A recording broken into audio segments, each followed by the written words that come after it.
because it's quite a lot.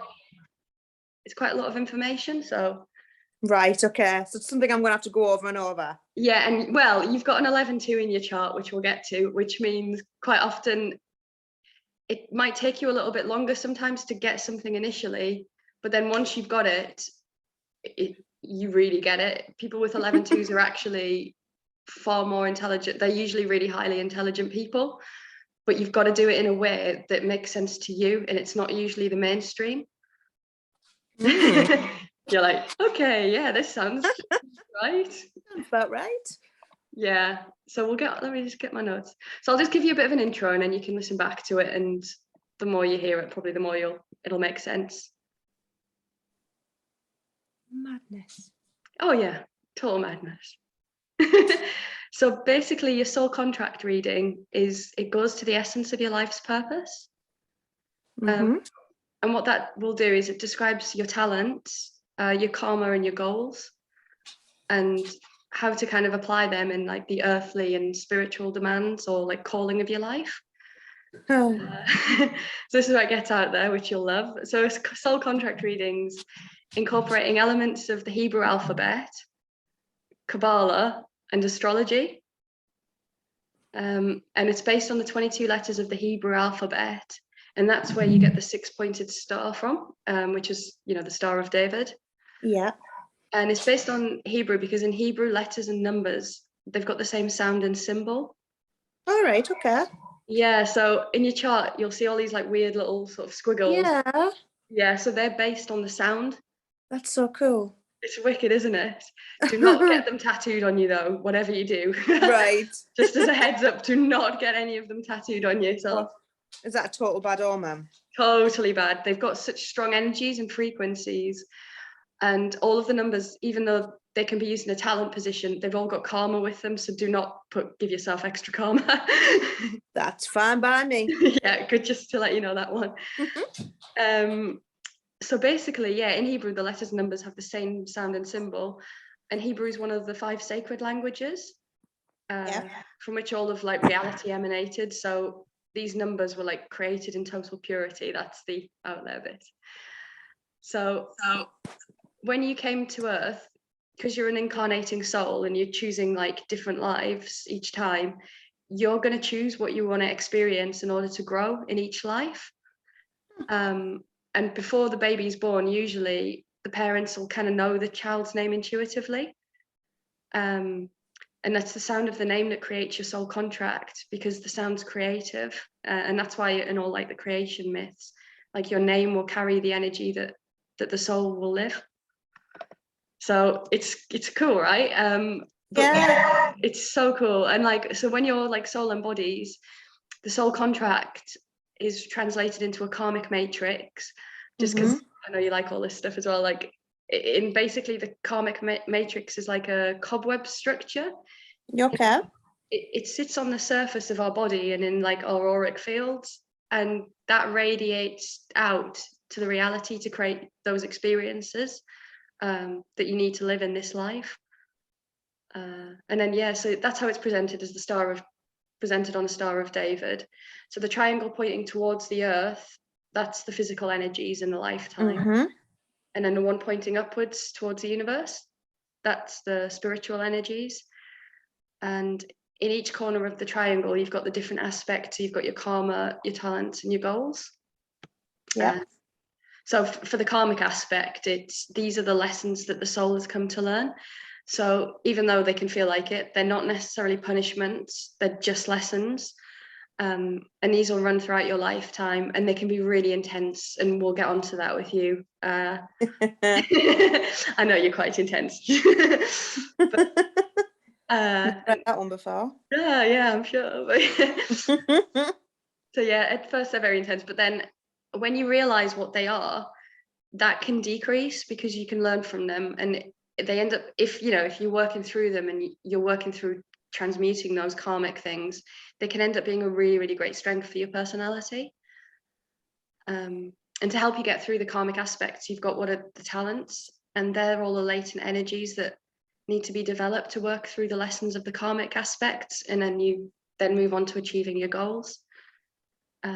And in the goal aspect, energies act as like an incentive in your life. So they're like the dreams that we're striving for, that we may or may not achieve, just depending on how much we get through in life. But yeah, as you're moving through your life, basically all 6 aspects of this chart are running simultaneously. And the physical triangle is like predominant up to the age of about 35 to 40. Mm-hmm. And then after that, the spiritual triangle becomes more predominant. So that's kind of like an overview of your soul contract reading. I was giggling a little bit when the minute I did it, I was like, straight away, you've got 4 9s. I was like, this makes sense.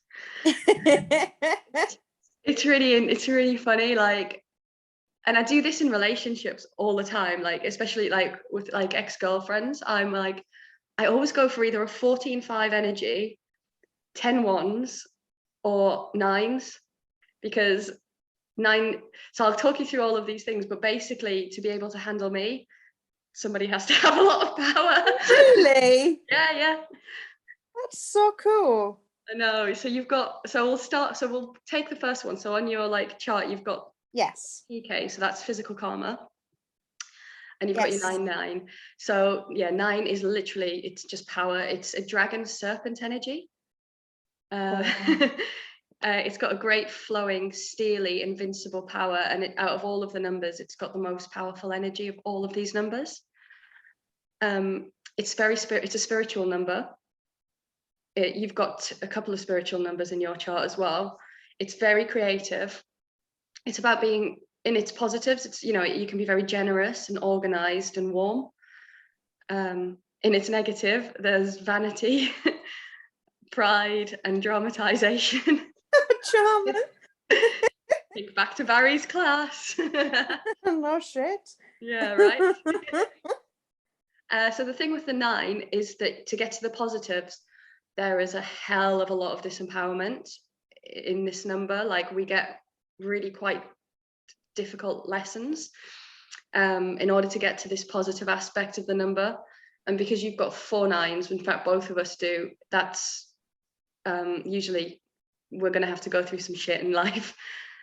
Right. Okay. So yeah, in its negative or like karmic aspects, there's quite a lot of the time people with this will have a resistance to accepting or expressing spiritual power. Sometimes people with this number can misuse their power. It can be very controlling, and it can actually be the destruction of other people as well. It can also be, we can sometimes be like victims as well. We can often feel like reality is being done to us. Mm-hmm. A lot of the time this comes from tough childhoods where one or both parents actively disempower the child. And people with this number as well, we can manifest sometimes abusive situations in our life, you know, at school, work, or in relationships with people as well. Yeah, basically the key with the 9 is people who've got this 9 are here to kind of express their disempowerment. Okay. And to get it in the positive, it's all about claiming back the power that you've given away or that was taken. Oh. Yeah, and that's why the tendency to abuse this power, it's unconscious, but it can stem from being traumatized. Mm-hmm. So when power is kind of claimed back, we often feel it's quite scary if we're not used to feeling that powerful at first. And when you have that sort of sudden realization of how powerful the 9s are, it can be quite overwhelming when you can see the sort of effect it has on other people. So for me, when I'm arguing with people, like if I don't get angry that much, I've learned to kind of keep my calm, because the minute I get angry, it's like genuinely angry. It's like I hear blood in my ears rising, and I might not even be like yelling, but I can just say something and it just destroys them, and it's cruel. Mm-hmm. Yeah, and because you're intuitive as well, you can say you without meaning to do it, but you'll be able to say the thing that you know will get to them most. Yeah, exactly that. And it's hard, you know, like we can sometimes see red, and like, you know, I don't want to like ever have to physically fight anyone, because I'm like, if it gets to the point where that happens, I'm going to be angry, and and I know it's like there's a lot of force behind it. And because we're carrying this around with us as well, we have to do stuff, like we have to like do exercise, or it's really good that, you know, you're doing the fact that you're doing weightlifting. That's like not really a coincidence, because you've got to get this feeling out of your body sometimes as well, because it's so powerful. It can knock you on your arse carrying these energies around quite a bit. But yeah, so when you see the effect it can have on people as well, there can be often a blockage to creativity, because sometimes we don't always trust our own channel. So the 9's associated with the left kidney. Yeah. And if we have a lack of trust with people, you know, sometimes these people can like live by rules, or like by a teacher or a system, and they give their power away to this. I don't think that's you, but some people with this power can do that. It's quite frequent. So I was just going to ask some questions as well. Like, when you were a little kid, did you have much, like, did you have a lot of disempowerment? Yep. Yeah. Yeah, that's common. Yeah, just a bit. And do you ever feel like you've got a lot of resistance sometimes to like letting your power out to the world? I don't know. Rephrase it. Yeah.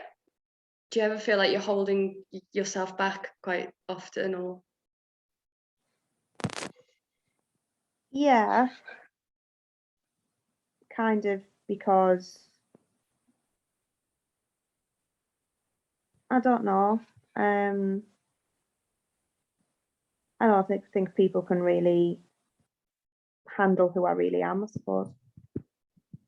Yeah, that's a 9 energy there. It's I think I'm too much for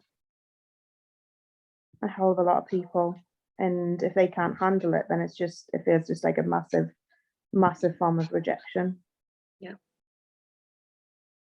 yeah, exactly the same. It's hard to trust people sometimes as well because of that. I think sometimes, but people with 9's as well, especially when they're younger, they often get bullied.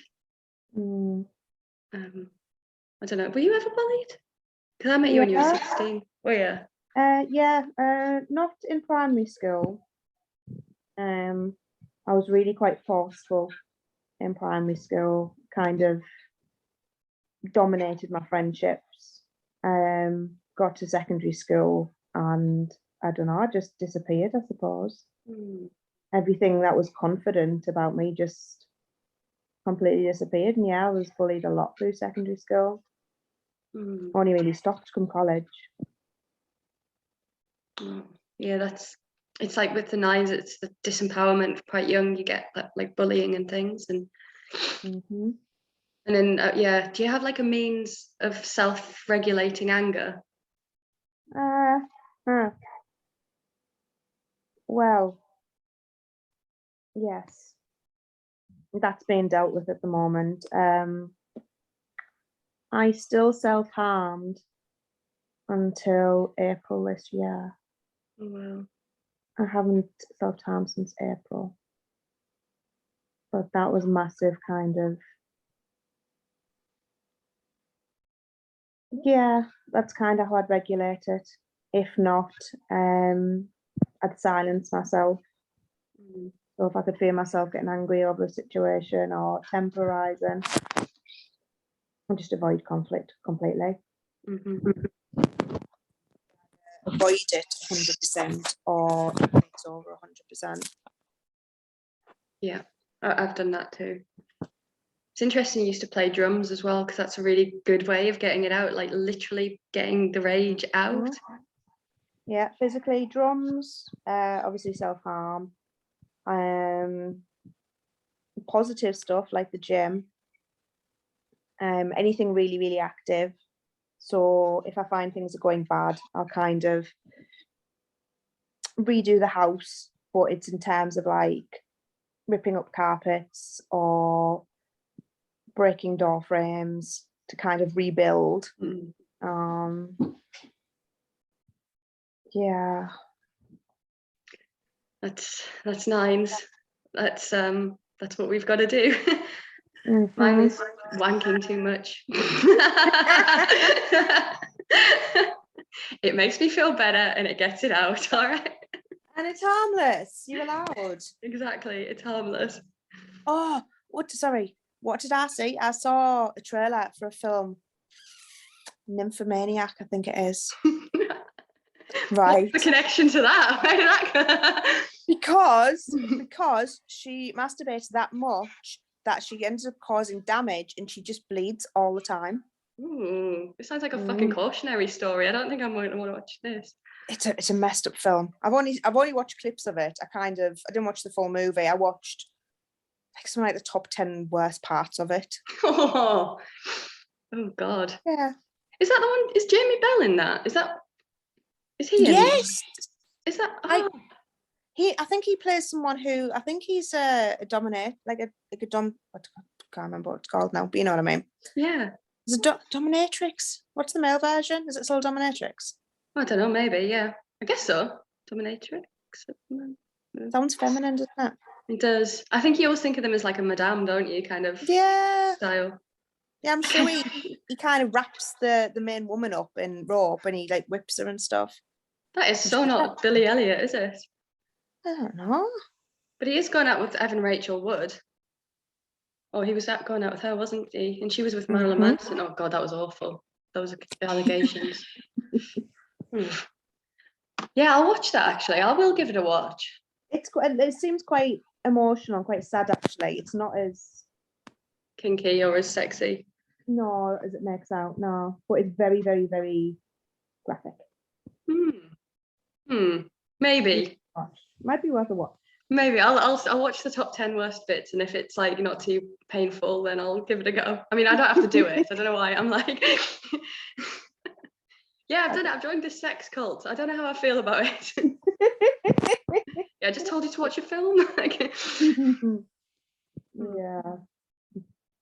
But yeah, we do, like, that's the thing with the 9s then, and because you've got 4 of them, I've met a woman who had like 5, and she was very calm and zen. She was like, yeah, I've been regulating anger for a very long time, but we've got a lot of it, and it's a hard energy to deal with, but it's positive. When you do work through it and you start to see the benefits of it, you've got quiet control, and people will look to you, and you make a very good leader in whatever it is that you're doing, just naturally. So it's like the positives are a 9. It's like you can basically do anything you want. Like, you're pretty much invincible. But to get to that, it's you can control it. Yeah, it's so much disempowerment. But it is about you learning to claim back your disempowerment and just own it, embrace it, heal from it, and move through it and not be ragey about it. We're always going to be a bit ragey, but deal with that. My therapy. Yeah.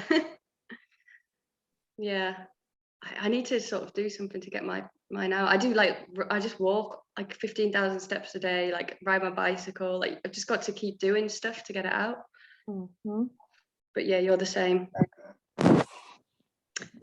But what you've got in your physical talent, so the next part is physical talents. So these are the kind of, the talents basically. So you'll still have some of the karma to work through, because with all the numbers, there's always karma attached to them. But the positives, this is all about creativity and focus. You're ADHD, aren't you, as well? I'm autistic. Autistic, yeah, because I am as well. Turns out. You're not shocked? No. God, no, not at all. When I got my diagnosis, I was like, right, let's go back through school. Who can we pick out that we think might have been like me? Well, yeah, you're one of them. Definitely. Who else is on your list? Hang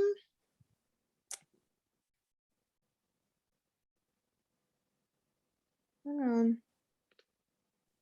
No. I didn't connect with anyone until college. I was obviously friends with Steph for a long time. No, I think you were the first person who I met who I thought was autistic growing up. apart from my younger brother, but yeah. Oh, yeah. Everyone fucking knew. I didn't know. I think you were the first person I met that I kind of didn't feel like I was following, but actually kind of felt like it was just a level playing field, that I didn't feel like I didn't need to lead you and I didn't feel like I needed to follow you. It was just kind of a coexisting kind of nature. Yeah, we were very easy, weren't we? It was just, we just got it. And I think, well, and looking at the chart as well, that's not surprising because we've got a few numbers that are quite similar, and it's like a bit of an understanding. So yeah, sorry, with your 6-6 with the creativity and focus, this is a Taurus energy. So in its positive, you've got the 6 is really practical. It's possessive and strong-willed, but in a good way. Yeah, you're not going to take shit from anyone. Don't be fussed about. No, you don't. The negative of this is that, you know, unsurprisingly, it's stubborn, bloody-minded, can be quite rigid. Yeah. No shit. And this number is associated with your right kidney, and this is all about being able to have the ability to discern, filter, like your kidneys, and know intuitively if something is right or wrong. Okay. So you can read people really well. You're very good at that. You've always been able to do that. And then it's knowing as well, you probably know what feels right to you and what doesn't feel right to you, and you're not going to necessarily be a people pleaser just for somebody else, or because you don't know your own mind. You know who you are. It's fine. Yeah. I've lost a fair few people along the way for that problem. Yeah, that happens too. But you've got to express your truth, right? You know what's right for you and what isn't. So yeah, in a karmic expression, it can mean that you get blocked creativity, and it can mean a blocked expression of the soul essence as well. So when you said the other day that you were just feeling a bit lost at the moment, and yeah, that's like some of the karmic aspect of the 6-6 is just you know that there's something, but sometimes not feeling like, just not getting the answers. It's like that's what that is. And sometimes people with this number actually have an abnormal desire to achieve power. And given that you've got 4 9s, just be careful of that one, I'd say.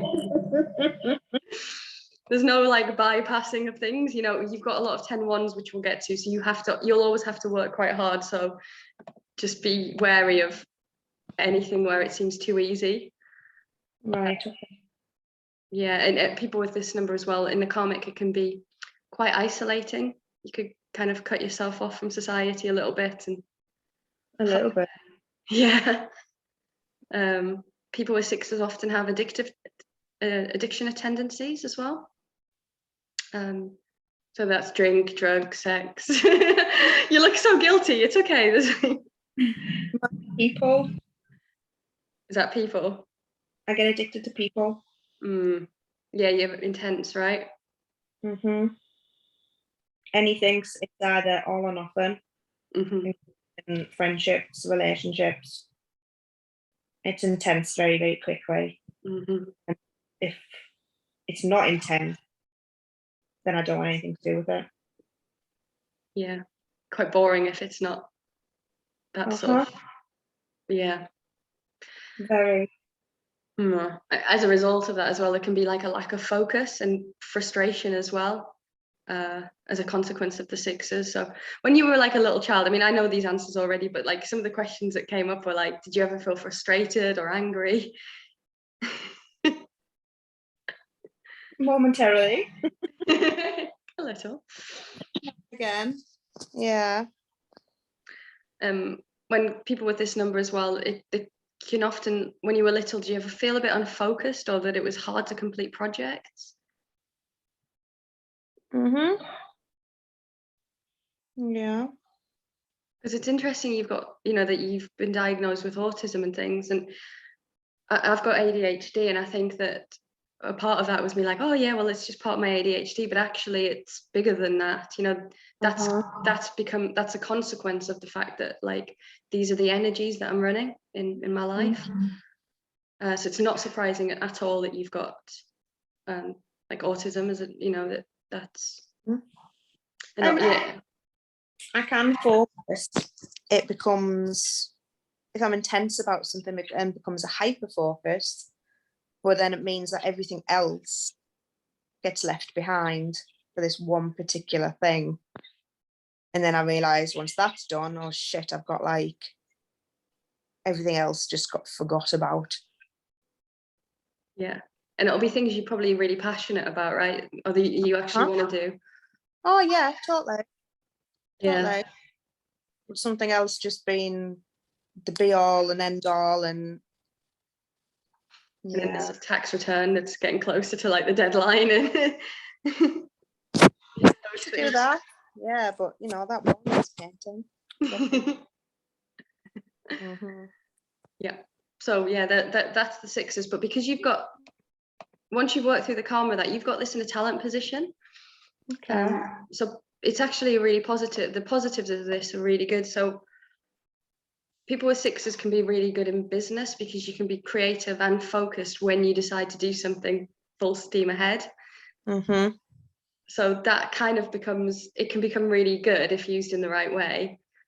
That's what my mum used to say about me, and people do about now, that if I want to do something, I won't do it half-assed, and I'll do it to its fullest degree until I reach the top of whatever I'm doing. Yeah. But if I try it and I'm not immediately good at it, then it doesn't get pursued. Yeah. I get you. No, this is going to be too much hard work now. And there's so many things that you can do anyway, you know what I mean, that come naturally to you. Why waste your time on something that you're going to have to put a bit of effort into? Yeah, I think so. Well, with that as well, it's like the organization part, you know, every action can actually be well thought out and planned if you're working towards it. And sixes as well, you're adaptable and you can relate to anybody. But I think with you more, you suss people out very well. You're a good judge of character.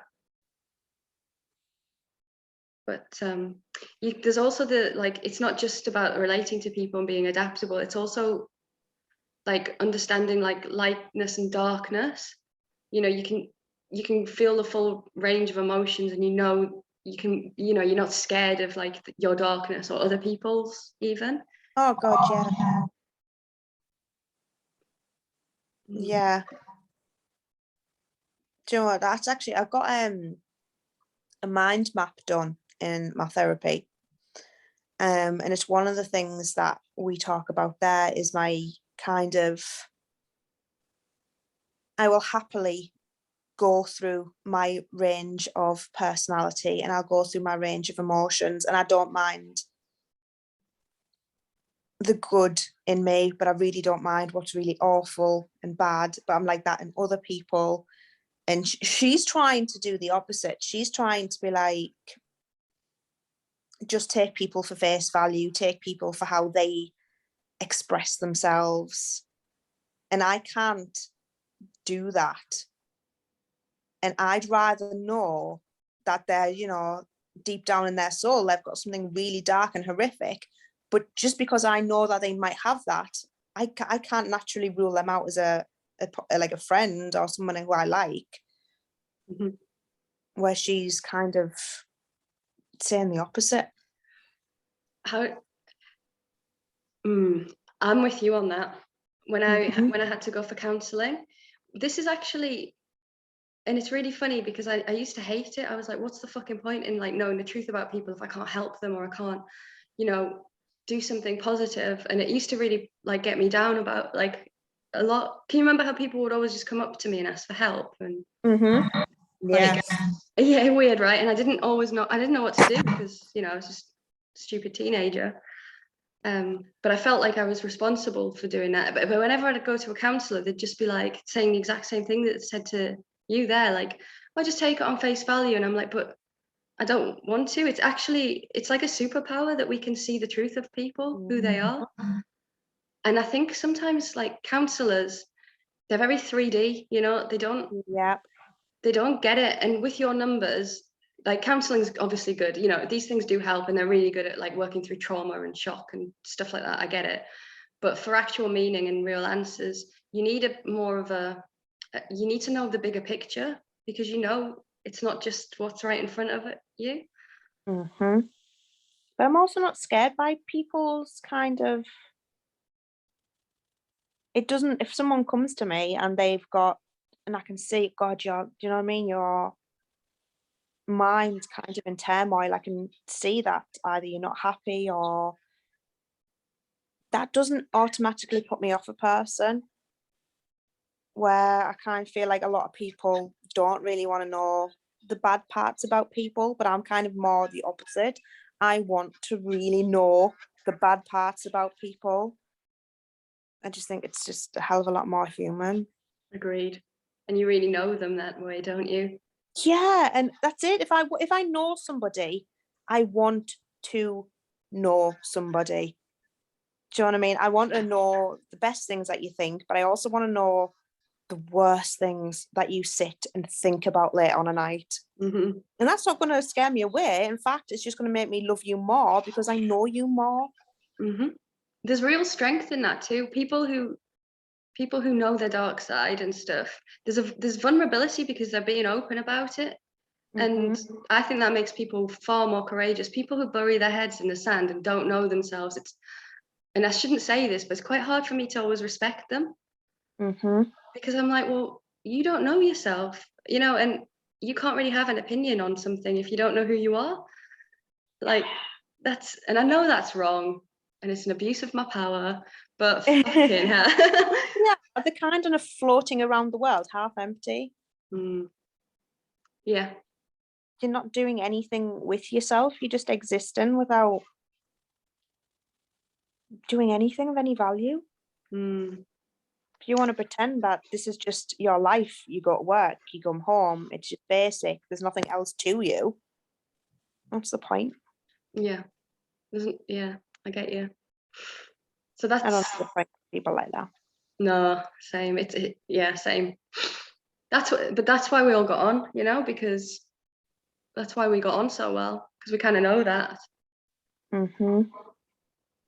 Real people. Real people. Yeah. The 6 as well, it's all about good communication.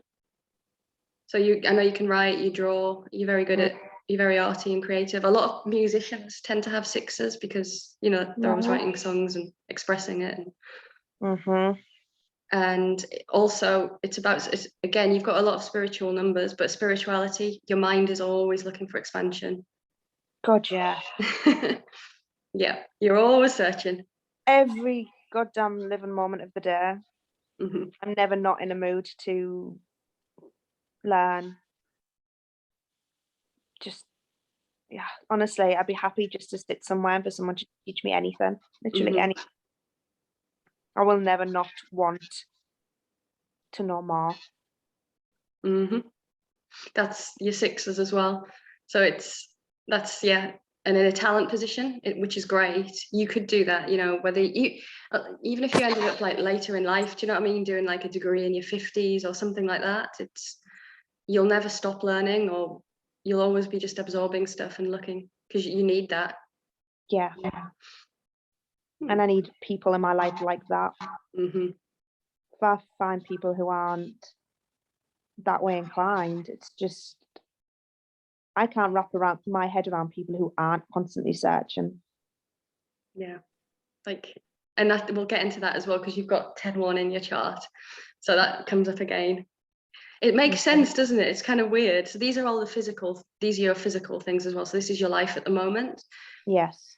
So you'll start to move more into the spiritual bit, and I think you're already starting, to be honest. I feel like I am. Yeah, I do. I think that's why I feel so lost. It feels like there's a shift happening. I can't put my finger on it. And I just feel really out of place. I don't know what to do. There is a shift happening. We're moving from 3D to 5D consciousness, and It's everyone's vibrations are kind of getting raised. That's not me just talking about wanting wank. It's Are you sure? give me 5. And then but yeah, that is happening right now. People are like, there's a change, and you'll see it as well, the more and more in the news, the lies and just absolute bollocks, and that's fear-based. They're trying to keep people scared, they're trying to keep people down. Yep. Because things are changing and it's starting to lift the veil a bit, and people are slowly, even like idiot people, are slowly starting to realize, oh, I've been lied to. And you're like, Yeah, no shit. yeah, well, we've known this our whole lives. Yeah, no shit. Yeah, but other people, Fuck. like you say, they just sort of sleepwalk and like they're starting to wake really up. do. They really, really do. Forever. For as long as they've been alive. It's mad, honestly, isn't it? things have got kind of that, I don't say weird, but I'd say in the last 3 months, it's just got, this shift has just got really, really strong. And I'm starting to look into things to do with like the moon. Is something going on with the moon that's kicking me off? Is it just a time in my life? Is some kind of stars aligning around me? Honestly, I don't know. But I've just kind of been on a hunt for something to kind of explain it. Oh, it's so good. So you basically, yeah, you're starting your spiritual journey. This is literally what I've been doing the last couple of years. It hit me as well. Like I lost all this money that I'd saved. My life sort of just, yeah, I mean, I told you, didn't I, about Natasha and everything, and Yep. fuck me, I just like it just all hit me, and then I was like, and then it clicked, and then things start, and then I was like, now I get it. I needed to lose all that to move into this bit of my life. We'll talk more after, because we can do like divine healing and stuff, so you can get a sense of that as well, because I think that'll really help you with as well. Like it's more out there. It's not your typical like counseling. It's more like we get it's intense, so you like it. You worth something. Yeah, it's really good. And that's the thing, like when I'm supposed to help people, this is what I was supposed to be doing, but I didn't know at the time. See, I don't know if I'm supposed to be helping people. I really don't. You'll figure it out in time. Maybe not. Maybe it's just about answers for yourself, I don't know what I'm supposed to do with the fact that I know people. I don't know what to do with that yet. No, it's I don't either. I don't know what we can do. We can use it to our advantage, but I don't think. For me, you've always felt like a healer, always. Do you reckon? Yeah, it's honestly, right, I know this sounds daft, but as messed up as you were, yeah, and as random and as crazy as your mind would be on a day-to-day basis, you just, oh God, you just empathize with literally every emotion and every connection. And honestly, you just felt like this person who just wanted to just save people. You just connected too strongly with people not to. I have to be careful with that a little bit. Like, I can imagine. Boundaries, because it gets quite, I mean, I didn't have any boundaries, so that was probably why. Yeah. Yeah. I like it. I like people. What's that? I think you absorbed a lot of people. Yeah, I processed other people's shit, and it's massively. You hard. did. Then as a kid. Yeah. When you start feeling other people, it's really hard. It's good because it's like the psychic thing and the intuition, but it's not. I wouldn't wish it on anyone. But you even said that to me. I swear, when we were like 17, and you were like, I remember you saying it must be. You turned around and you were like, I don't know how you can feel all of like people all the time. Like, you said that to me, and I was like, how does she know? You spend every second of every day together. Yeah. You could see it in you. I don't know. I can't even explain it. You just could. I could just feel it from you. I don't know. There's no coincidence though that we pick up again where we left off recently in the last year or so. There's a reason for that as well. Like I think you've got to do something more on your spiritual side and with your numbers as well. You know what, the amount of people that have talked to me over the last couple of years and have assumed I'm some sort of therapist or I'm some sort of counsellor or work with people with mental health issues. Literally, or the most recent person thought I was like, oh, so are you one of those kind of people who can like read people's auras and stuff like that? I'm like, no, Not yet. not yet. But even people like when I've gone to see the kids, like professionals, and they're like, oh, so like, are you in like the NHS field? Are you like a child therapist or something? I'm like, no, not at all. Like, all right, we just assumed. I guess you've got a lot of options though. Like you can, because you're smart. You could, you could train whatever the hell you wanted. I know, but I've never felt like I was a nice enough person to do that. That's the stuff you're working through, right, with the counsellor and things, that unworthiness. And we can do some of that in divine healing as well if you want. It's different to this. So this is just your soul's purpose for being here. So this is, but well, it's my fucking purpose. Let's get on with it then, shall I? Yeah, go on. Cool. So your physical goals again, 9 power. So yeah, I know you've had some really fucking tough lessons in the physical, but moving more into like from the physical into the spiritual now. So similar to me, like hopefully you'll be more at ease in the spiritual once you start doing the work and things as well with that. But it just depends on how much work it's at, with your counseling and stuff. You're obviously working on yourself, which is really good. But yeah, again, the organ with is the left kidney, so you can it means you can listen to everyone else and you filter it and absorb what you need, and and it's what comes to you as well. Do you ever have any lower back problems? Yeah. Okay, because some people have like sacroiliac problems or lower back issues, and that's due to suppressing like your life force. And it's there. I mean, you probably do because you're lifting like houses basically. You're deadlifting houses with your bare hands. I lift big stones. Yeah, I mean, so you're probably going to have some pain, but like I've noticed as I'm getting older, like my lower back, I have to do like yoga on it quite a bit. That's where it's because all my stress is up here, but I've noticed more like pain, like not pain, just tightness. So that's a good one for you, like lots of cat-cow things. Just keep your for your lower back as well. And because you've got so much power in you, it gets trapped in the body sometimes, and you've got to keep that energy moving and flowing. I sound like such a fucking hippie, but yeah, so you got to get that like moving around so it doesn't just get stuck in one place. With the 9s as well, it's that unspoken power. But yeah, there's a lot of disempowerment with 9s. You've got 10 1s as well, so quite often it's disempowerment more from men than women in your life. Yeah, which is that's quite common.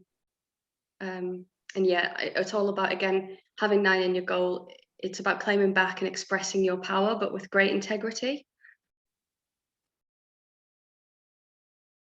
So it's quite it's a tough lesson. 9s are really hard to work through the disempowerment. It's hard, but when you do, you're unstoppable. So yeah, I think so. I hope so. Yeah, I can see it. Like even like you're very like calm. Like you feel really calm. Yeah, I am. Something's changed.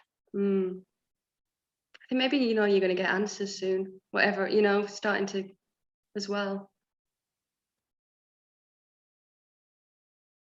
Yeah, definitely. I'll stop doing that weird thing where I just start merging and like reading what you're feeling. You crack on. Cool. So we're going to move into your spiritual. And so that's like, if you on your little charts, your spiritual karma, there's that weird little amoeba sort of looking thing. Little fried egg. Yeah, basically. And so that symbol is like the sign of elementary existence relating to the physical. So it's like an amoeba, like a fluid, and it's a really powerful earth vibration, which is good because you do have spiritual numbers. So having an 8 is really good for grounding you. Okay. On earth, like, so it's good that you've got that, especially with like your 6s and your 9s and 10-1. It's good that you've got something that keeps you on earth. Oh, and 6s as well. So 6s are grounding. They're the second most powerful grounding after an 8. So that's why like you're a little bit better at coping in the day-to-day than maybe me. I don't have anything to ground. Possibly. Yeah. And the star sign's Cancer, and it's positive. It's sensitivity. Yeah. It's imaginative, and it's because we've got masculine and feminine energies within it. It's a good paternal and protective energy, and the negative side of it is that it can be clingy. The need to be needed and overly emotional. God. Yeah. Right, hang on a minute. I'm gonna hang on, see if I've still got the picture of it. Oh, where we are. Oh, I'll have to find it and I'll have to show you it at some point. Oh, hang on, here's my mind map. Oh, can I send you that? Can I send you that directly on Instagram? Yes, I can.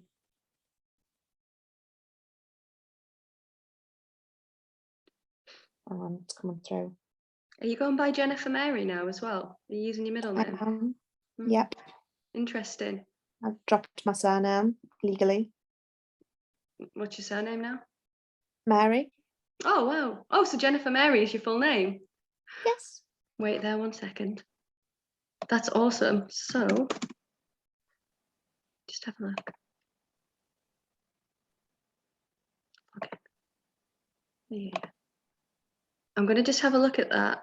How are you finding it so far? How long have you had the new name? About 8-9 months.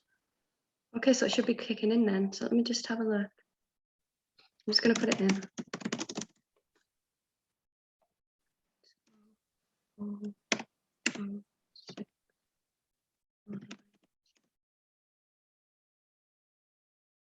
Consent. Yeah.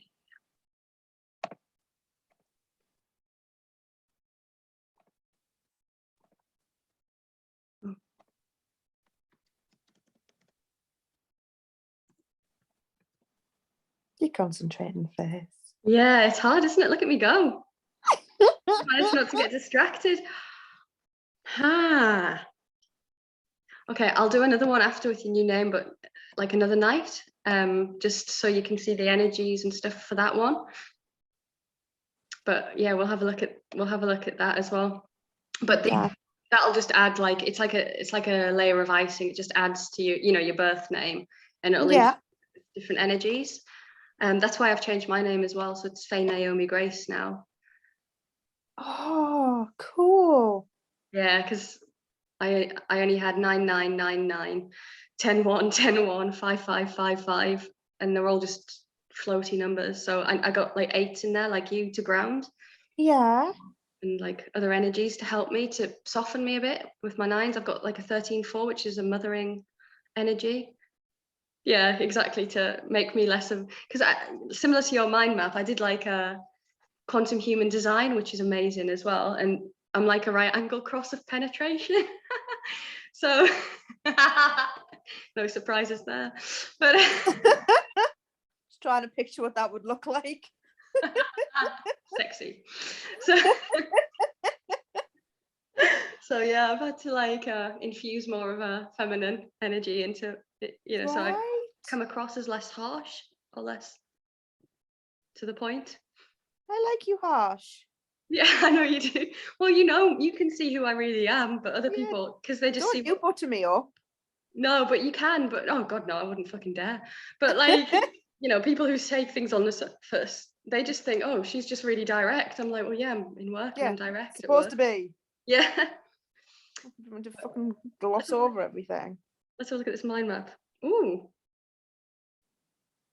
Did you just write perfect? Perfect call? Is that? Oh, core strength. My whole existing at the moment is apparently me trying to reach perfect care, where I'm totally close to someone, totally caring and wrapped up and feel cared for and special. Mm. And then everything underneath that is all the shit that happens I do to myself in order to try and get that top box.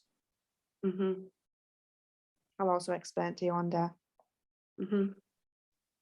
Interesting. And I will fit from being totally cared for at the top to feeling really uncared for and let down and like my needs aren't being met. Mm. So yes, I constantly seek to be needed and looked after, but at the same time crazily independent, which makes no sense. Mm-hmm. No, I'm the same. I was thinking that the other day, I need cuddles constantly, and then I'm like, but I'm really picky and I refuse to just go out with someone for the sake of it. Mm-hmm. And it's like, it's really weird because I know I'd thrive with that, but I don't want somebody who's not right. Mm-hmm. And it's like, it's just, you're flip-flopping, aren't you, all the time? And then I was like, well, maybe I don't think I'd want it to live with me because I'm used to my own space now and I like it. And then I'm like, and yet you want to raise a child with someone and you're like, you can't have everything. I know, which sucks. I know, it's so shit. And there's some kind of way of working it that way, I'm sure. Oh yeah, just get someone really rich and do a Tim Burton, Helena Bonham Carter agreement. Go for that. Yeah, high adoption agents. Yeah, it doesn't have to be, the norm. It can be taboo. Mm-hmm. I'm all for the taboo. Of course. Just doing what's right for you, right?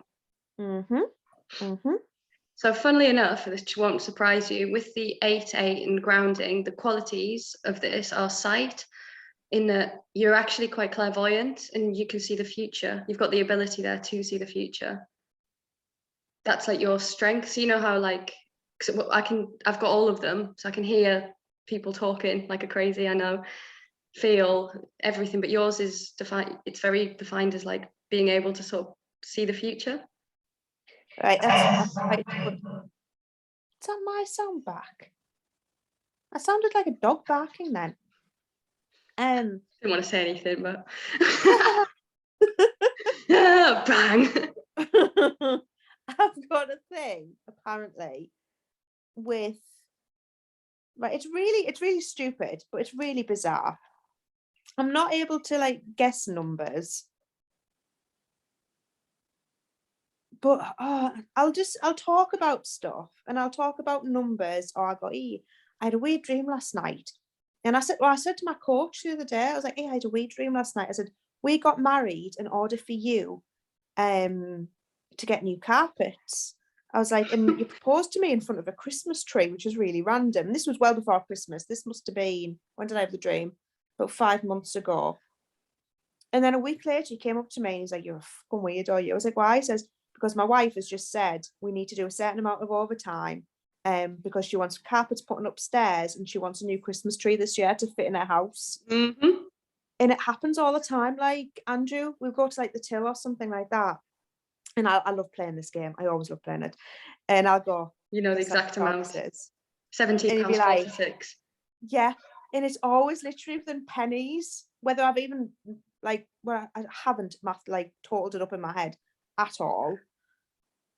Yeah, there's loads of people that just look at me and they go, trust you, you'd fucking know that. Or I'll say something and then something happens the next day. And honestly, people laugh about it. Even people like my mum, who, I mean, she believes in ghosts and stuff like that. And she believes in they're real. I clear them. I clear them. Mm-hmm. But yeah, it's everyone around me finds it quite funny. I It's, don't use it. no, I mean, it's your gift that, like, yeah, you're clairvoyant, you can see these things. And the number one's funny. I do that all the time as well. Mad, isn't it? Mm-hmm. Really fucking mad. You know what the most frustrating fucking thing was? In Vegas, I was in a casino and I turned to my friend Jen. I had no money, I'd lost it, used it. I turned to Jen, I was like, give me $20. And she's like, okay. And she just knew, she was like going in her bag and she's like, what is it? And I'm like, it's red 27. She's like, okay, let's get you onto the, like, let's get, and she was like, right, you just do whatever the fuck it is you're doing. You do you. Back on. And then she was like, I'll put the money into the machine. So she was putting the $20 in the machine and guess it landed on red 27. Uh-huh. What didn't happen is the money didn't get accepted into the machine. 20, like, I can't remember, it was like 26 grand or something stupid. And Jen was like, so I'll buy dinner tonight. And I was like, uh-huh.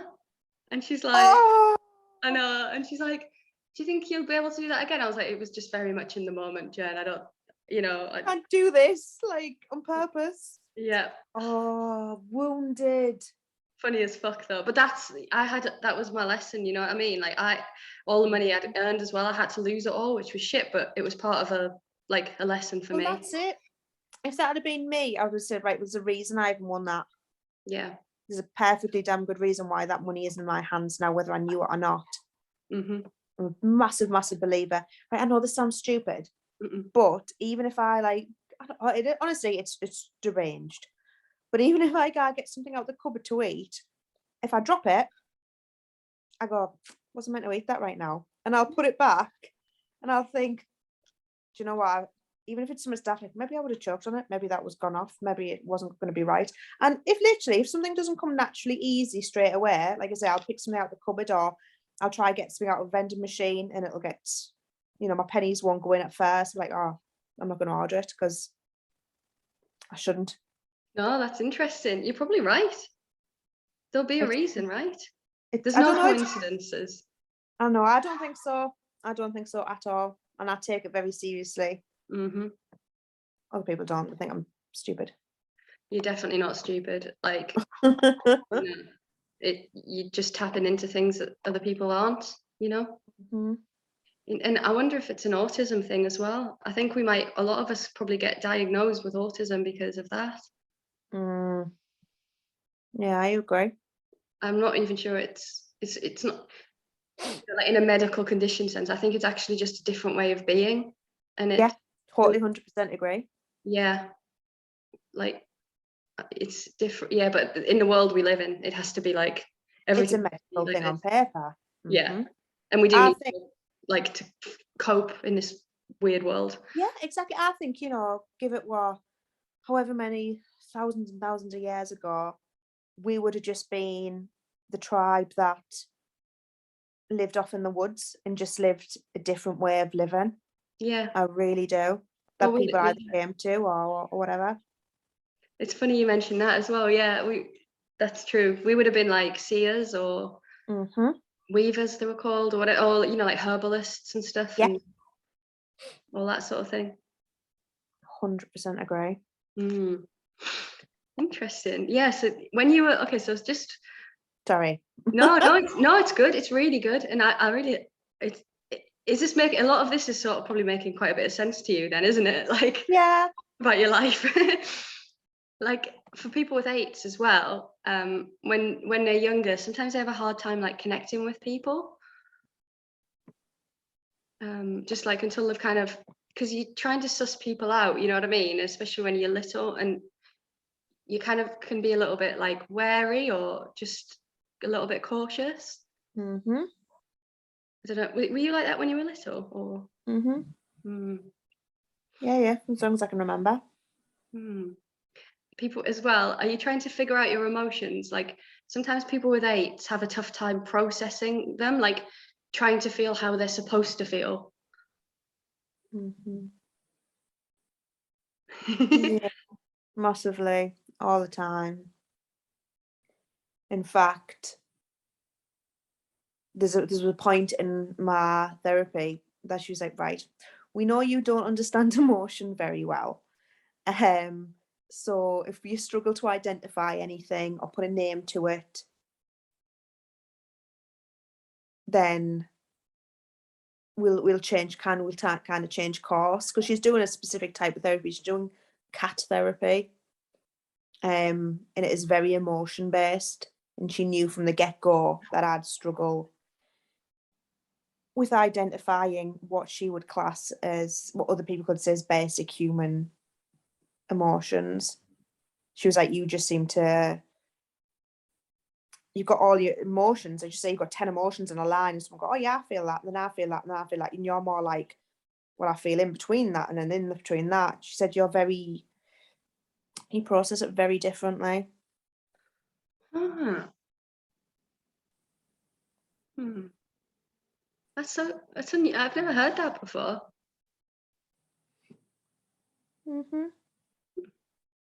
I don't know. Have you ever, it's interesting, it's so interesting. Sorry. Okay. I'm trying to feel how you're feeling. Sort of between things, yeah. Yeah. So like when you get like angry though, do you feel like other things as well at the same time? Like, or is it? If I allow myself to feel, then it's all consuming. Okay, yeah, that makes sense. Like all consuming, it'll be the only emotion that happens. But if I'm not actively in that emotion, I find it hard to identify with that emotion, if that makes sense. Like, if I'm not really, really, really, really, really, really angry and fuming and absolutely livid, I can't imagine being angry. Do you know what I mean? And I don't know if that's just myself not allowing it to happen because they're so strong. I'm a little bit frightened of them. Okay, yeah, that makes sense now. And that, that ties in a bit with the 9s too, like fearing your power and feeling, that's overwhelming strength and of emotion. My emotions are so fucking powerful. It's difficult. Tried to put me on mood stabilizers. I tried to explain to the doctor. And he's like, oh, we've got mood stabilizers for that. Cheers. Oh God. But you don't really want to, do you? Like rely on No. shit like that. I took them for a month. And I was like, oh, I can't take them. They're fucking horrible. Did it dull everything? Was it? Yeah. It was, I don't think I took them long enough to kind of feel any kind of real effect from them. But I really, really, really am hypersensitive to medication, like any medication. And it started to change my eyesight. Wow. Everything was like foggy and blurry all the time. I was like, I can't barely drive it. This is like a fog. Oh, it was awful. Oh God, no. So I stopped taking them. I was like, no, I can't take them. Bloody hell. Yeah, anything that can affect you like that it can't be, it's not right, is it? Like, no. Crack take on. as little as possible now. Yeah. Fucking hell. Tough. It's tough. Did you ever get fooled when you were little by a person? Like, could you tell the difference between a good and a bad person?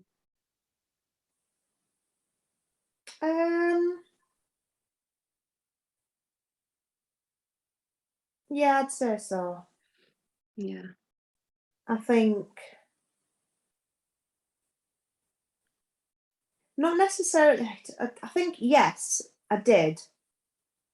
But if I didn't think that person who was bad was gonna use that, how do I describe it? I didn't kind of rule people out based on if I thought they were good or bad people. It was, yeah, you feel like a not nice person, but I don't feel like this is going to be directed at me. So I can be, yeah, I don't know. I don't know. Yeah, like if they're not going to harm you, it doesn't matter so much. Yeah, but so I think sometimes, I think I knew deep down, but I don't think I overly cared. Yeah. So I Yeah, think that I makes put it sense. off quite a lot. I sometimes think if people are a bit open about it, it's better. Like, because when it's people who are really hiding something, that's when I start to panic a bit. Like, I'm like, my mum used to hide, you know, like who she was a lot. You probably knew that about her, didn't you? I think she was gay, you know. Do you reckon? In fact, I know she was. I don't know why I know that, and I triggered the shit out of her. That would explain a lot. It would, wouldn't it? Oh shit, yeah. Does that make a lot more sense now, knowing her? Do you think she knew before you did? That's about me? Yeah. Well, I told her when I was 5. I'd come back from my first day at nursery, and I said, and I'd got myself a boyfriend, Lloyd Greaveson, because, you know, I'm a fast little mover. And day one, he'll do. And you're mine now. And she was like, oh, do you think you'll marry Lloyd? Apparently I just sort of stopped and looked at her, and I just went, oh, I'm going to marry a woman. And then that was the end of the, because I just looked ahead, I guess. And that was, you know, I didn't know at 5, like, what the fuck, you know, but I knew that I'd end up marrying a woman. And she was just like, oh, what do you think your mum did? Just that, right, okay, barrier. Yeah, I triggered her. And because I was so much more at ease with it, you know, like it was like that for her to be discovered would have been the worst thing, I think. God. It explains a lot, doesn't it? It explains that disconnection. Yeah. Yeah. And why she was always so terrified, you know, whereas I was like, well, I'm just gonna go with it. Keep it hidden, keep it secret. I don't want to. Like, can't keep anything fucking secret or hidden. Gandalf there. Yeah. Keep it dark. Why are you wearing a robe? What is that hat? What has happened today? I've been gone for like 6 hours at school and you've pretended to be a wizard. You drunk, Mum? Oh, God. So interesting, that one. But it does make a lot of sense knowing that. I only found that out after she died, though. Like, she came and we had a good chat. And yeah. That was why she was always a bit weird around lesbians, but totally fine with gay men. It's kind of like the same thing, Mum. You can't like pick and choose a side. Totally different. Yeah, I was okay. But yeah, her attitude was, but that explains it. Never mind. God. And it explains why, like, my dad was always working away, you know, like they never had that bond. Yeah. And why she'd go to a Yankee Candle group, which I think was not a Yankee Candle group. I think she was fucking someone. And I only realised that when my friend Val went, do you think that there are groups for people to go and talk about candles? I was like, oh, no, maybe not, actually. Actually, yeah. Really perceptive, but also really you miss things. A Yankee Candle support group before. Sniff this candle. Oh, God. Well, But no one knows, so, well, you know now, but you're not going to tell anyone, are you? The dog. Yeah. So sorry, back to your 8s again. In the karmic position, one of the lessons for you to overcome is to learn to release attachments to people and things, to let the past go as well. Okay. And the 8 again for people about them coming into their bodies to emotionally ground. So people with 8s can run a lot of mental or intellectual body models of how emotions and feelings should be rather than experiencing them directly through the heart. Because often people with an 8, their heart can be closed sometimes, and can be quite analytical as a result of that. So, but I actively choose that. Yeah, I think I do anyway. well, this is in your karma, you know. So it's not surprising that you're doing that. Did you just hear something whistle, by the way? Okay, good. I'm going crazy. Sorry. Yeah. So coming into your like emotional body, sometimes people with 8, it's a shock for them for that to happen. So just do it, you know, slowly and gently and carefully. But you already know you've got like a range of emotions and you're choosing to, like you say, so it's slightly different, I think, for you. My dad's got 6 8s, so he's just completely ungrounded and closed off, and there's not much you can do with that. Okay. People with 8s as well often feel trapped on the earth, especially when there's that emotional intensity from suppressed childhood trauma. Like when that comes into consciousness at a feeling level, like sometimes people would rather die than engage with the feelings that, you know, they've got inside them. And it's, you know, it can be difficult to overcome as well. It's tough. There's a inability or a reluctance sometimes to relate to society. Now, Jennifer, what would you say? Possibly. Yeah, maybe. It's like, yeah, oh, everyone else has chose white, black. Yep. Yeah. I don't, yeah. It's not your fault, you know, these are the energies you chose for this life. But people who, Just to you go know, against the grain. yeah, well, yeah, if you're avoiding the normal trappings as well, sometimes, like of modern life, a lot of people with 8s they can't always have a stable job or a home address. Right. So it can be really bad for, like, you know, for some people who have these energies. You know, that sometimes it's like a fear of responsibility or commitment. I feel it's on my mind map as well.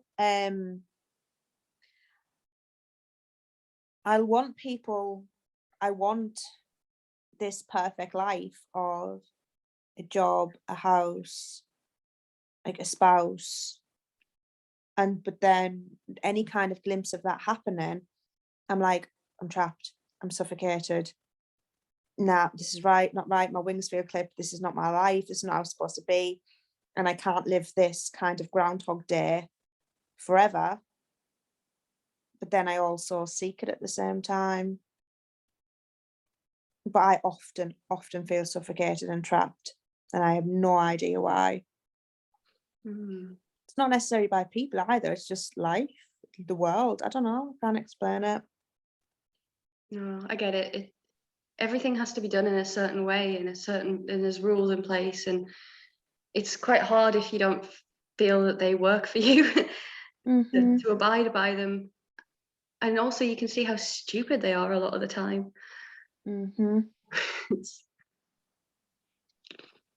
Yeah, I have to mask my indignation for the world a lot. I don't really do a very good job. I think it's why people think I'm obnoxious and stuck up. Yeah, fuck them. Yeah. No, just, you know, you're conforming. Yeah. My fault. No, I understand you. People with 8s can often relate better to animals than humans sometimes. Yeah, people are shit. Yeah. But the good thing is, like, when these are the karmic aspects, and when you do start to heal, you know, you do get a lot more of the positive from the number as well. And for you especially, you know, it's clairvoyant with respect to the future, so you can tune into a situation and just know the truth of it, and you'll have once you do the work as well, like the spiritual work, you'll have really good insight as well. And even though 8's like a paternal protective, there's also the feminine qualities of like nurturing, which is good, like relating back to supporting and intuition. But because obviously we're in a masculine society, these things aren't always valued. These sort of senses can lie dormant, so people with 8s aren't always tapping into, like, you know, some of their better qualities around the sort of feminine side of things. Okay. But it's a really, really high frequency energy. So when it's up there, you know, talking about people like raising their vibrations, it's high vibration. Yeah. So when you then have to come into this reality and relate to the world, the heaviness of the world is really difficult. So that's why you've got to keep, you know, staying grounded, like with drumming or lifting, or, you know, like cooking or gardening, like whatever it is that calms you. And it's really good to do stuff for you as well, like with, I know you've got quite a lot of plants, haven't you, and things, and yeah, like keeping plants going, or like I'm on a waiting list for like an allotment, you know, to grow like veg and stuff, like that sort of thing's really good for people to help with this number as well, to keep you grounded and just connected to the earth, and not just the earth as in the shitty world, you know, like the actual beautiful earth. Yeah, I'm trying to do that a lot more. I'm trying to be more mindful as well. Yeah, it's no coincidence that this is happening now when you're at that point in your life. Well, you're 35, aren't you? 36. 35. Yeah, sorry. Yeah, you're younger than me, I forget. You're a lot younger than me, aren't you? I'm nearly a year older than you. Yeah. But yeah, so that's your karma for your spiritual, is that. And then in your spiritual talents, we've got a 3-3, which is poverty to wealth. Okay. So again, 3 is a master number, so it's extremely strong in both its positives and its negatives. But again, a very strong number. All about communication.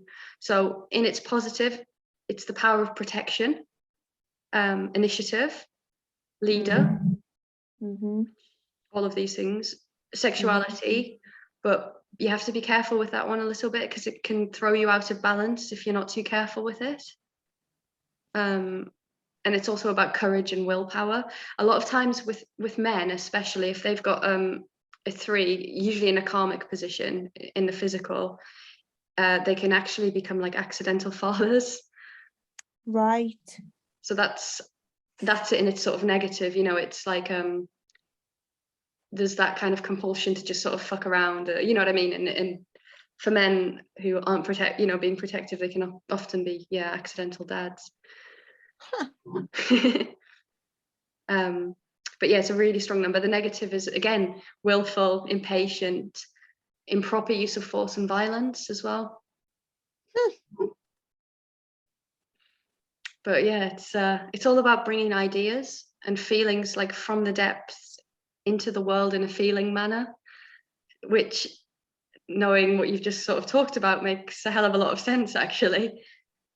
But the fact that you've got this in a talent position is really actually very helpful for the kind of work that you're doing, you know, like on yourself and things, because you've got this in that position. It should help, hopefully it will help you. And it's also about, it's in the image, it's like an ear canal basically, with all the different layers to it. It's also being able to like hear other people and absorb the feelings as a means of communication. So people with this number, they were often quite shy as children. Did you ever wish that you wanted to be invisible?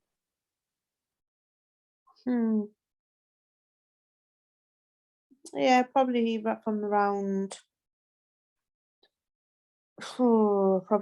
of age 8.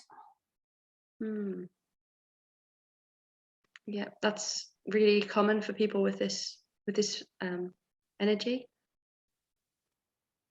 And often people with this, because it's poverty to wealth, sometimes there can be like financial challenges or debts as well.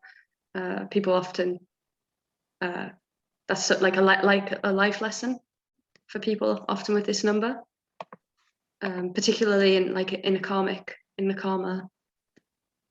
And this is interesting as well. And I mean, I remember you at college, so I remember, like, I would have said this, is sometimes people can underestimate their own abilities with this number, especially when it comes to teaching. People with this number, the frequency, can often be a bit failure orientated and have a martyr syndrome. and because they're quite shy sometimes, they need to learn to sort of come out and express themselves confidently through writing, music, photography. So it's important to be able to do those things, you know, to make sure that you're expressing yourself. Okay. But the good thing is, because you've got it in a talent position, it means that you get lots of ideas that are originating from internal action. So you can bring concepts into reality, you know. And you used to sit and draw all over my hand and stuff. Like, you're always like drawing things, and you're able to take stuff up there and bring it into sort of a way that people understand. And again, like the sixes, it's also a very intuitive and creative energy. It's a vibration of a teacher who's teaching, but from the soul. So yeah, have you ever wondered about being like a teacher or a lecturer maybe? Or Yeah, I wanted to be a lecturer for a long time. Interesting. Yeah, well, this is basically saying that, and you Just can didn't follow it. Yeah, still time. But yeah, this is suggesting that you'd be very good at it. It's funny, I can communicate through writing, singing, performance, drama. People with this often, again, have an above average interest in sexuality as well. But it can also be about learning to awaken sexually if blocked, if it's for people in a karmic position or a goal position. You've got it in a talent, but sometimes people, you know, can feel like blocked sexually with this initially until they learn to connect with their bodies and things.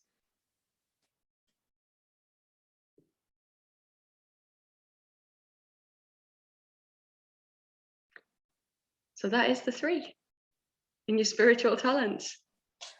Right. How are you doing? You all right? Yeah. Cool. So we'll move on to your spiritual goals, which is 11-2. So this is all about assimilation and structure. So this is the number that's really highly intelligent. So it's way above average intelligence. But do you sometimes, when you're learning something, can you sometimes feel lost learning new things initially? Yeah, but I try and overcome that by kind of flooding myself with the information. Yeah. If it's not there and flowing naturally and I don't know what to do with it, then I just then it has to be just literally fully submerged, overpowering kind of thing. Because I can't not learn either. Yeah. So it becomes almost then an obsession. It's you're gonna like this. I'm just gonna share the screen so you can see what I wrote. It's really funny. Well, I mean, it's not that funny. It's your life's purpose. You know, it's a little bit funny. Makes me laugh. It's how I get my kicks. So you've got there where I've like written down there. It's like,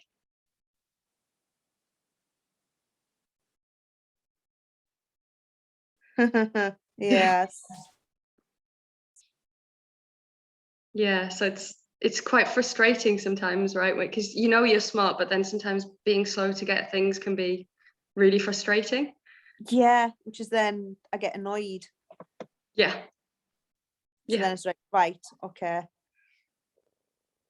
we're going to do this full pelt. That's it, isn't it? And then that's literally, that's all about your 11-2 and feeling lost in life as well. Like, I mean, yeah. Completely. The thing is, though, it feels like I should, because I know I like to learn, and because I know that usually if I put my hand to something, I'm okay at it. So it almost feels very contradictory for you to say, yes, you're intelligent, but then if I'm intelligent, why do I feel so lost? It's like such a contradiction in my head. Surely someone who knows a lot should know what they're doing. Just doesn't work like that, does it? Which is, Really shit. Do you remember when you said years ago, you were like, oh God, highly intelligent people got no fucking common sense?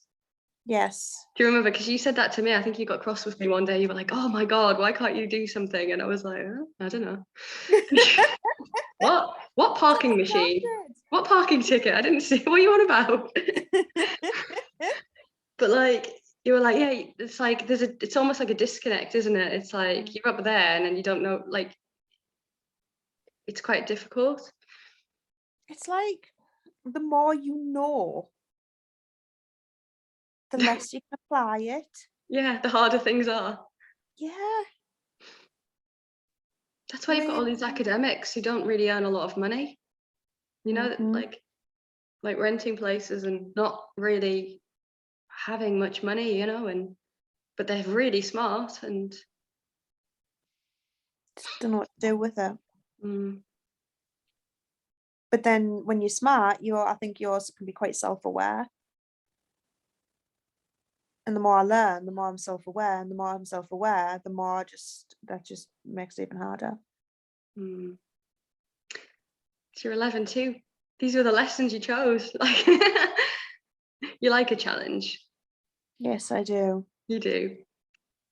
So it's not a challenge, it's boring. Exactly that, look. So as frustrated as you get, you know it's inevitable for you. Yeah, if it was too easy for you, could you imagine what like you'd be like? You'd be so bored. Yeah. Way too Well, it's bored. like that with everything. If a friendship isn't a challenge at first, if a romantic interest isn't a challenge at first, if it's just boring. It's just not interesting. I don't know. It's almost like you feel like you're meant to struggle, because if you didn't, you'd have nothing to do. It's true, but that might be like a program as well that you're running. You know what I mean, like that struggle program. But I'll talk about that at the end because of like divine healing and stuff. It's Yes. Awesome. But yeah, in the positives. Oh, that was Yes. You ooh, hello. Getting fruity. And Fruity. All right, Grandma. It's my shawl, isn't it? It's the shawl. I'm gonna take it off. Shawl. Oh, but I'm wearing dungarees. I didn't want anyone to know that. Shit. Yeah. They're so comfy. They're so comfy. But they're also dungarees. You should have just done the dungarees. No, it's fine. Okay, sure, you can come off. I'm sweating quite profusely. So yeah, the positive of the 11-2 is love, personal values, harmony, give and take, sharing, generosity of spirit, which, you know, they're great. But the negative, obviously, self-indulgent, greed, emotional demands, and inhibition of affections. Yep. I'm living in a lot of these negatives. But you've brought awareness to them. So the fact that you know these and that these are programs, it's quite helpful because it gives you areas to actually concentrate on. Okay. And then you'll start to move through the karma much, much faster. Okay. And it'll really help you, like a lot. It's almost like you sat here going, right, positives, X, Y, and Z, negatives, X, Y, and Z. And I'm like, oh yeah, the negatives is what I'm living, but the positives is like always what I've hoped to be like. Yeah, but that's really common too, you know. For the first 30 odd years of your life, these are the lessons that you've got to live and go through in order to get into the positives. There's no like quick fix solution on this, you know. Okay. Because you won't be able to get the benefit of the positive anyway without first getting rid of enough of the karma from the negative. Okay. So you're exactly where you're supposed to be, you know, like literally you're right on schedule, like you're 35. Fuck you. Yeah, you're right on schedule. So it's good. So yeah, it's about life to death, physically and spiritually. The inability again to experience balance in life experiences. Sometimes people with this can wear the dysfunctional patterns as their own.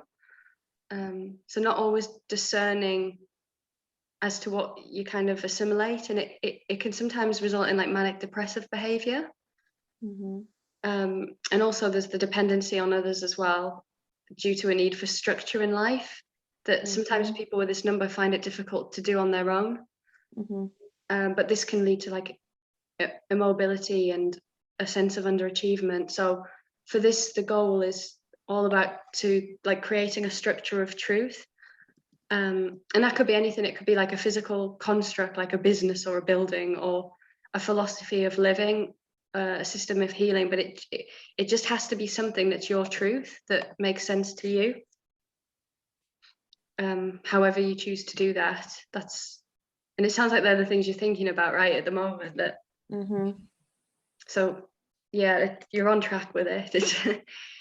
And yeah, the positive aspects of the number: highly intelligent.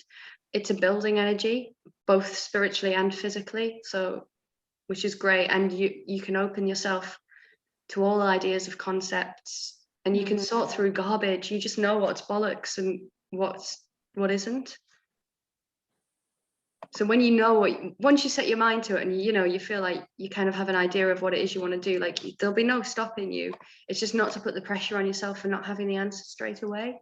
Because you're never impatient, mate. No, yeah, never. Your soul destiny is a 10-1, so I've got 2 of these 10-1s, so you poor bastard, I understand. So your soul destiny is the product of all of the other numbers combined, and that's what you're working towards. Right, okay.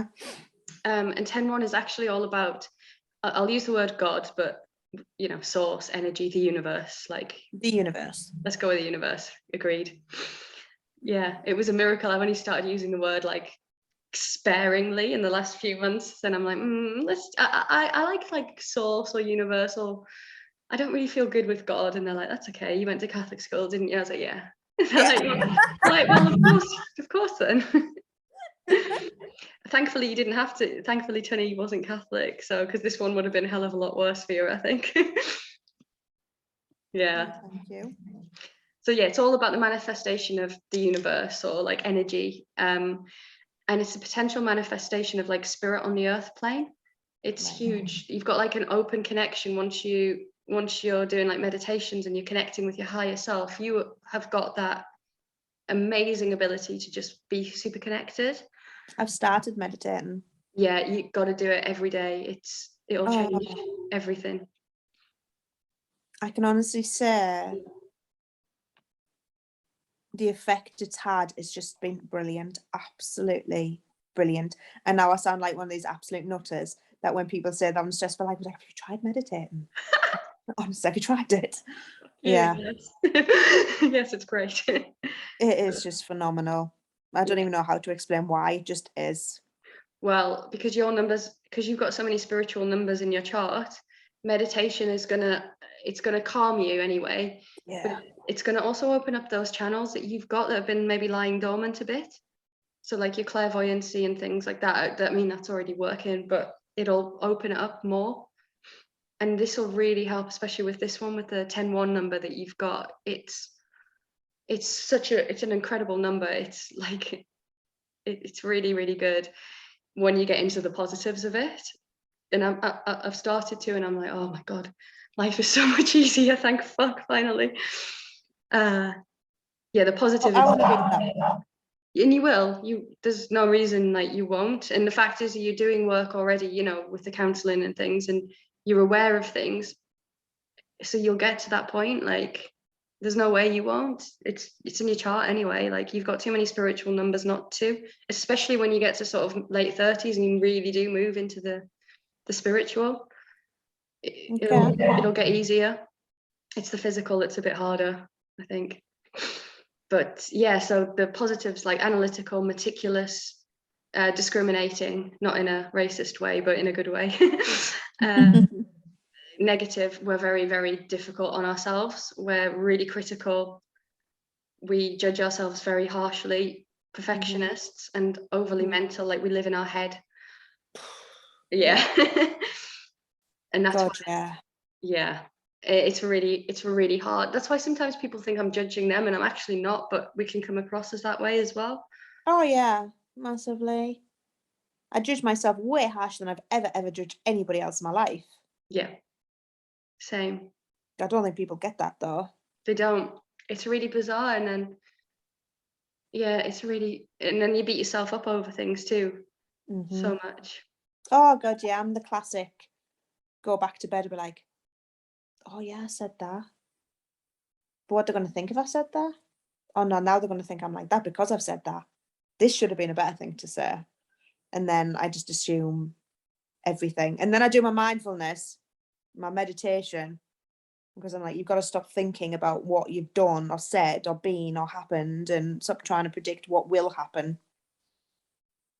Yeah. It's really good, isn't it? The staying in the now moment as well.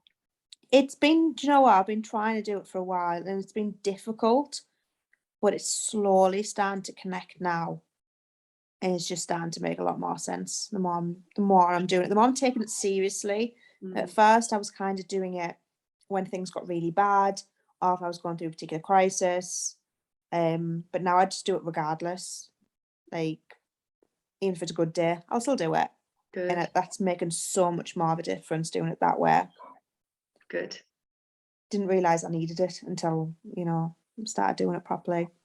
The same. I was exactly the same. I wasn't even doing it, and then I guess it's like 2 years now. It's been 2 years, year and a half maybe. I don't know.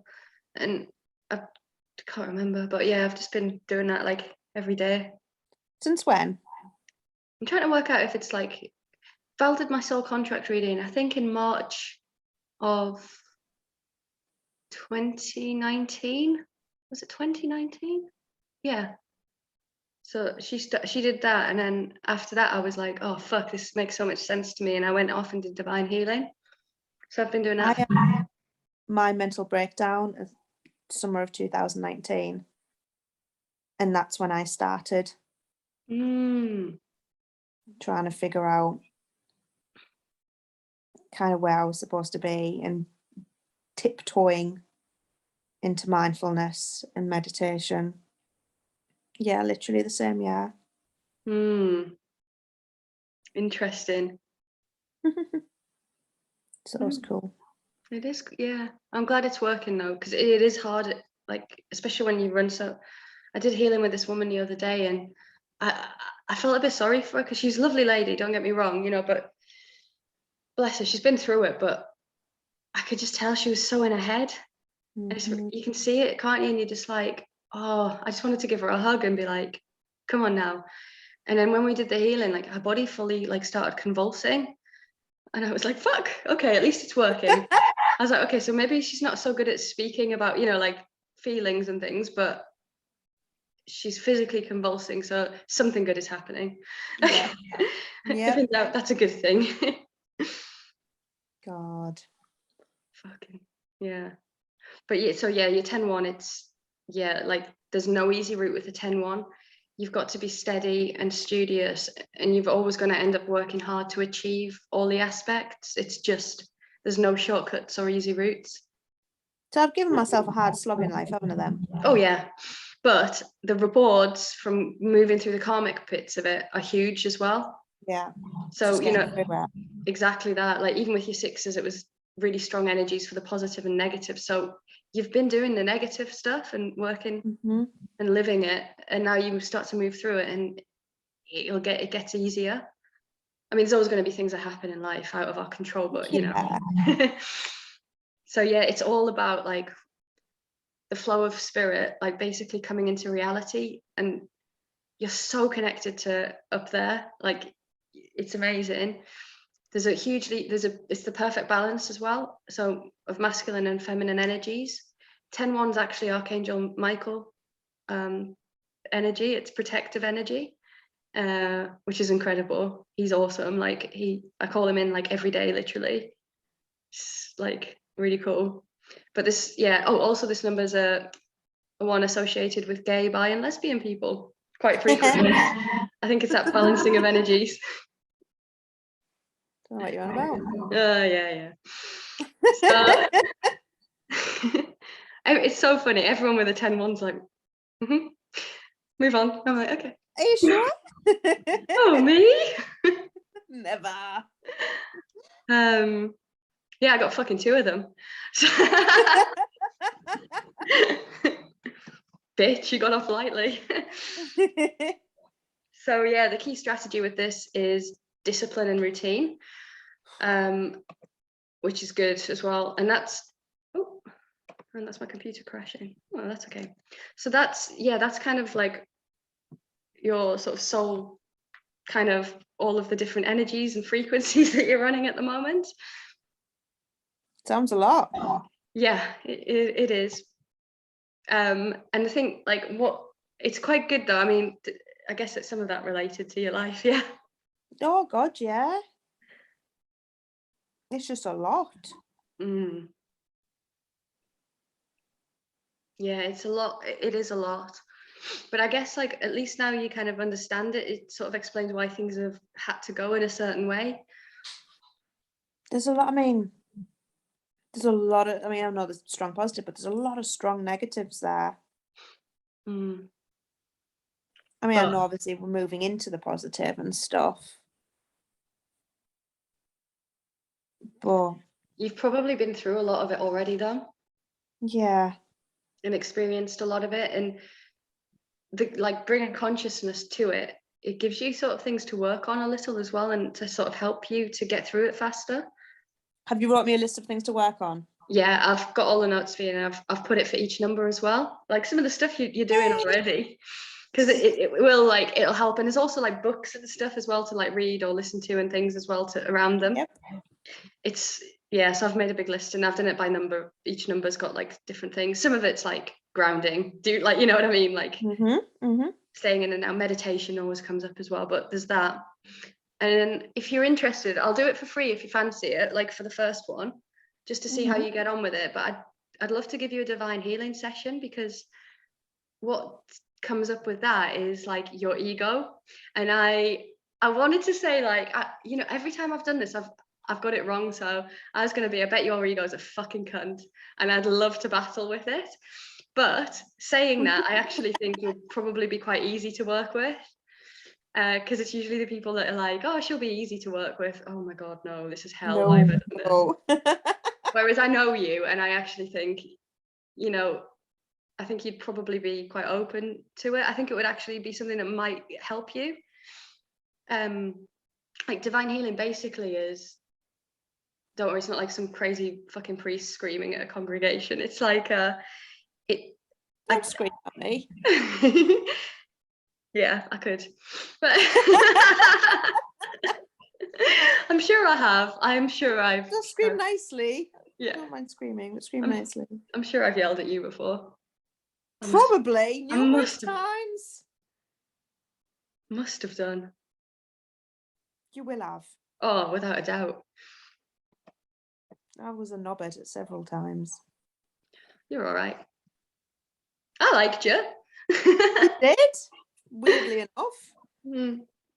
But yeah, so like divine healing is really good, because I get like told which charts to look at. Like I've got this huge manual of like 60 odd different charts, and it's literally everything from judgments and beliefs, shock and trauma. There's like dental charts. So like, this sounds mad, right? But when I was like 13, my tooth was growing out a rack of my mouth, and I had to get like braces on it. That specific tooth in this chart, it relates to like emotions that aren't being processed. And that tooth was all about repressed sexual identity. And I was like, yeah, that was probably about the right time. Yeah. And I was like, fuck me. Tooth. And I was like, oh, the irony of my mum getting a brace to straighten it out. Like, oh my God. Like, there are literally no fucking coincidences, right? And then we can go into like past life deaths, we can go into traumas, we can go into like fears that you might be running unconsciously, a lot of times people will be running sabotages. And what we'll do is whatever comes up, you'll just breathe into it, and then we'll talk about it a bit, and then once it's gone, we just clear it. Yeah. So it's not like counseling then, that you keep going over the fucking thing over and over, and it doesn't feel like there's any fucking resolve at the end of it. You'll clear, we'll get rid of it. And that's what I needed. And it's multidimensional. So I'll work with your guides. They'll be the ones telling me what to look at for you, which is cool. So like that, because for me, counseling really, I push through it and I do it, but this really, really is the thing that helps me like the most. And because you've got connection to this as well, and you're quite it's a spiritual thing as well as a practical, so you probably benefit from it, I think. But if you want to give it a go, I'll do the first one for free, because I just want to see how you get on with it and see if you like it. Okay. 10-1's a funny number too, by the way, because it's part of you fully believes in this stuff, and I know there's a part of you saying this is all bullshit at the same time. It's my spiritual mind versus my really overly logical brain. And you've got quite an analytical brain as well. Yeah, I do. Autism club. Yay! Yeah, let's, make someone really spiritual but really analytical at the same time, because that's fair. Yeah, you constantly, like, and that was my biggest lesson, like, with all the fucking Catholic schools and all of that, I was like, I was so connected and felt like that presence of the divine and knowing, and then everything they taught me, I was like, this is hateful, this is opposite of God and the universe and all. And so that was why I was like, read the Satanic Bible, learn about this, like, always questioning religion, always obsessed with religion. And then I was like, and that's because I was connected the whole time, and I knew it intuitively, but it wasn't until I'd felt disconnected that it really like affected me. Like, I had a year last year where I was going to kill myself, and it came out of the blue. I don't know if I told you. Yeah, you did. It was really scary. But that was the first time where it was like I just felt completely like alone. Like, there was this thing that had just disappeared, and I was like, oh, fuck. And then I was like, fuck, is this how people feel all the time? Some people, like, but I couldn't handle it. It was that, like, thank God, like, for the floaty, airy stuff, because without that, I don't think I could cope. But yeah, you're 10-1, it's that you'll know that there's something, but then you'll always be like trying to talk yourself out of it, and then like things will happen that'll set you back on your path. Like you said, you're what's going on with the moon, and do you get affected, your periods and things with that as well? Does the moon? Yeah, I always come on the full moon. Same. I was reading about it last month. Yeah, exactly the same. Is it like I can't remember what they called it now, like a blood witch or something like that it was called. Can't remember. But the people I did read, the people way back in time, you had two sets of people that started their periods on the new moon, and people that started like on the full moon and stuff like that. People who came on the full moon were known as healers, and people who looked after other people, and seers, people who the other like villagers would regard as the spiritual people to go to. I was there. Hey, it all connects, doesn't it? Yeah, massively. All connects. Because I remember I was late I wasn't. Yeah, I was late that month. I was supposed I was due on the Friday, and I was like, why have I not came on? I'm always bang on time. And then it was something to do with that there was an eclipse of the moon that particular night, which was like the first eclipse for like, can't remember what type of eclipse it was. And it's quite rare. And then the next night, as I came on, and apparently because it was the interference with the eclipse of the moon. Mad, isn't it? It does. It makes a difference. Yeah, I'm the same. I always come on the full moon. Always. Yeah, but it makes sense. It's something that's been lost again, isn't it? There's a oh God, yeah. And you know how scientists, who are usually men, like to destroy women's bodies and things. Yes. That hadn't happened. I know. Modern medicine is good in some ways and then not in others. Like, can you imagine what women would be like now if that kind of male dominant medical field hadn't have really just trampled over everything? We'd be too powerful. Yeah, I think so. That's what they're scared of. Fragile masculine ego. Oh my God, yes. The whole world's ran on it. I know. It's fear. The whole world is based on a fear that their penis isn't big enough. That's literally the whole world is like, yeah. run on that. It really, really is. or they're not using it properly or something, whatever they're scared of. And the slightest idea that actually females are the more powerful of the sexes just blows their tiny little minds. Yes, it does. So who's the man in the relationship? Neither. That's the point. But what about what about a penis? You can buy them. They come in different sizes, which is handy too. Like, Thing is though, it isn't even a penis, because it's not a man's penis. It's just an instrument. Do you know what I mean? It's not male in its entirety.